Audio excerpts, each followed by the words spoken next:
not just about the technology. I mean, the technology is the enabler at number 4, not only in Thailand, but also connecting the opportunities in Thailand, the supply of carbon credits or the creation of carbon credits to international markets like Singapore, as Konkok said. Obviously, Energy Absolute have done a great job on those IPMO credits into Switzerland, but the world is broad, and there's lots of demand, and there's lots of opportunities to collaborate. So global connectivity, starting at number 4, very important. Now, if we look, going back to the top, academia is very, very important, and the practical side, but the two need to work together, because often in this business, the two are siloed. There's not enough collaboration between industry and academia. And in this space where standards are evolving, technologies evolving, and methodologies and everything associated with that governance is evolving, is very, very important for the two to come together. And it's something that cannot be done without academic research and development, the sandbox, as Dr. Jagger mentioned here, but also in terms of industry-driven developments. So for example, there's certain universities in the UK. I was fortunate with my daughter to visit a number of universities on sustainability recently. I went to one university and the lab was like 20 years old. I remember from that time, there was nothing about AI, there's nothing about digital. I won't mention that university, but it's in London as well. But then I went to King's College, and there was a half-hour lecture. The first thing the dean of that faculty spoke about was digital transformation in sustainability, and using the tools that are being developed in industry and the research being developed in academia to drive that kind of virtuous circle. So I think the knowledge sharing collaboration is key. Obviously, research and innovation is aligned with this. And then, what does that create? Ecosystem development, where both sides come together, and then UNEP as well, that Dr. Jackerit spoke about, and other development organizations come together, and it creates like a network effect. Because we know what we know as an organization, but we cannot possibly know what university knows or what UNEP know. Once we bring together those partners, we can create a lot more together. So I think collaboration and network effect are key. Everyone speaks about projects. There's lots of projects. Some have been great that Energy Absolute have done. There are other type projects. But the biggest challenge all those projects have is capital. And I go all over the world and I visit many countries every year. And that capital challenge is everywhere. Like you go, Lincoln and I have been to a number of COPs together. So you're at COP28, or where Lincoln and I were at COP29, and we'll be in Brazil for COP30. All these pledges are made of capital, but normally those pledges are under the targets required, because according to the World Economic Forum, there's a $4 trillion annual financing gap. And others like the World Bank specify those numbers as well. Now the pledges that are made are only a fraction of this, yet globally the capital is there. But how do we harness it? In Thailand alone, our own estimates have estimated at least $40 billion a year needed to drive scale in climate finance to the extent that we need it to. Now, with some of the work that we're doing to enable that, and we'll explain how, we figured out by 2033, our activities with these such collaborations alone, and industry collaboration, could generate 3.8 trillion a year. It seems like a big number, but I'll explain how in a minute. And a lot of this is actually looking at this in a slightly different way, but using existing methods, because the carbon credit, one project for carbon credits is very different to another project.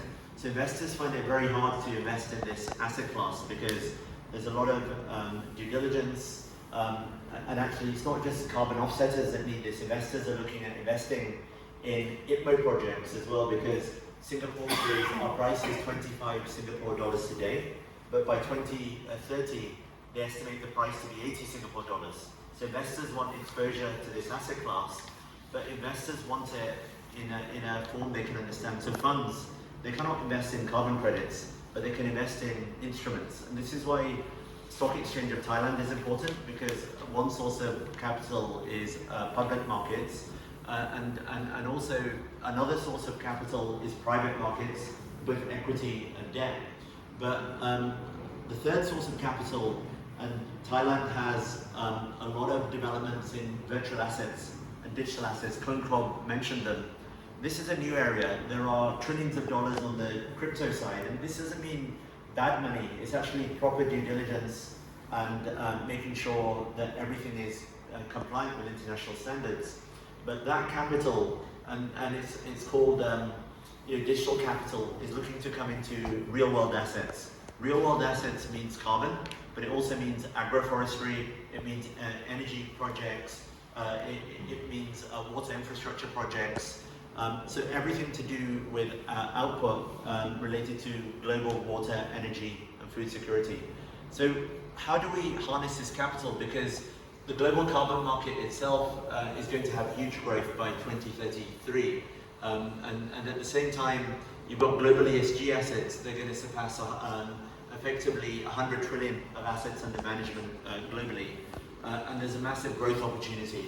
But it won't just happen if we don't do anything. So what's the action? I mean, looking at this before that, just want to spend a minute on the Thai market itself. Now, everyone is thinking about international investment, but Thai funds themselves are also rapidly investing into ESG assets, and there's demand even domestically in Thailand with our own research, and this is all public research, and these slides can be shared in ESG assets. And so a big opportunity is to bring carbon credits and some of those assets into security structures and funds, so that those funds can invest. And there's been a 400% year-on-year increase in ESG product demand in Thailand alone. And the projected ESG fund growth, I mean, if you look at the second half of this year, there'll be about 100 billion Thai baht assets under management. And there's a massive demand for clean energy investments. I mean, Energy Absolute work on this, but actually in 10 years, this is a number up there. Thai baht 560 billion of investment already in energy infrastructure alone. So this creates a massive opportunity, not just internationally, but in the Thai market as well. Sometimes we forget there's also demand in our own market, not just supply. Now, how do we bridge that gap? Because there's one problem, and this is a problem globally, and you'll have this problem in Thailand as well. So, Stock Exchange of Thailand and other private investments, traditional side, they do very well to harness public capital, private capital. So let's say Thai baht, US dollar, real money. But then you've got all this activity on the digital asset side, and actually everyone knows Bitcoin and knows Ethereum, but there are also other types of assets. There's other types of lending. There's other types of yield instruments on the digital asset side. But these two worlds don't talk to each other. So even in Europe, you have something called the Markets in International Finance Initiative, and then MiFID. But you have traditional finance, and you can get dollars or euros, but then you also have MiCA, which is a digital asset regulation, and you have crypto finance, but the two worlds do not interact. So if you have a digital security, it has to be under MiFID, but then you cannot get, with the same regulation, investment from USDT or Bitcoin into the security. So you solve that by bridging the gap between these two worlds, and that can be done through technology and process. But what does that mean? It means you have investors on the traditional side. Now they can access instruments that are tokens, which are carbon credits, or it could be those water, energy, food security assets. But you also have investors on the digital side that can now access traditional assets that are tokenized, those that are already on stock markets, those that already exist privately. This can unlock trillions of dollars of capital over the next few years. But this isn't just about us, where there's many registries, there's many exchanges, there's many carbon projects, there's many measurement and reporting standards.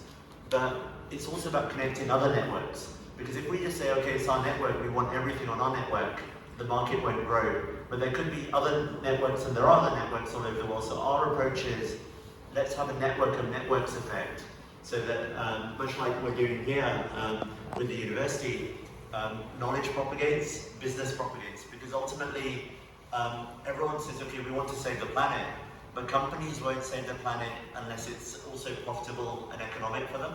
So you've got to create an opportunity for everyone, so the compliance cost becomes a small part of that bigger opportunity to do more business. Because otherwise, company CEOs, they need to have company reports on the stock exchange of Thailand. If the profits are low, CEO gets fired. And so you need to create that cycle where some of that investment goes into sustainability, but it grows profits as well.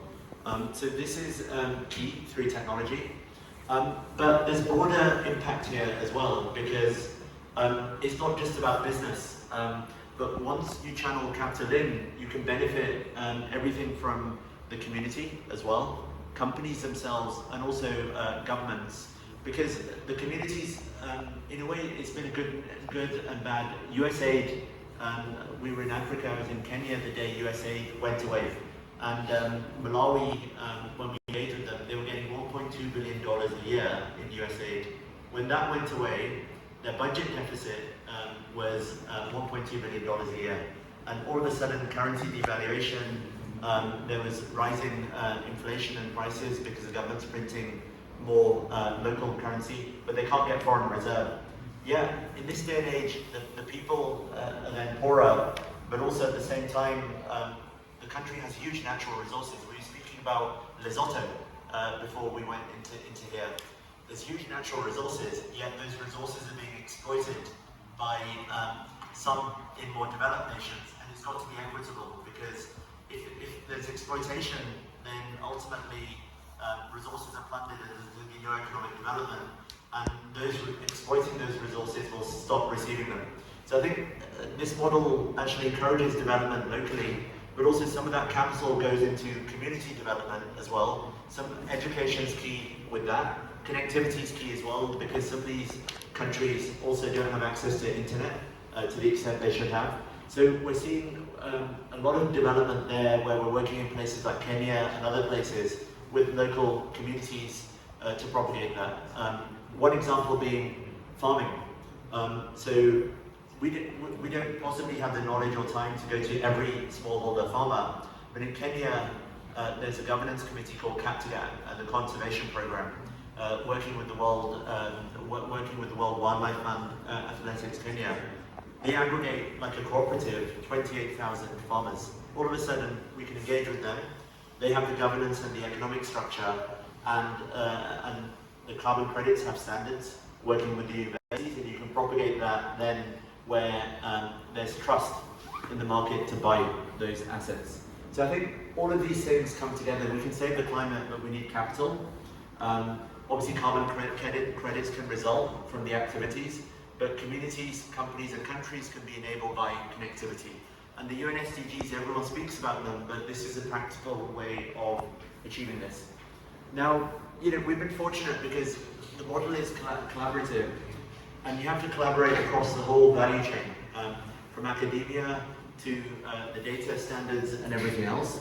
And these are just some of the collaborations, but we see this as global. So the work we're doing in Kenya, we see that propagating with the work we're doing in Thailand, or the work we're then doing from Thailand into Singapore and other centers, because we can all address that knowledge gap together. And the awards are great, but ultimately all the results will come from action.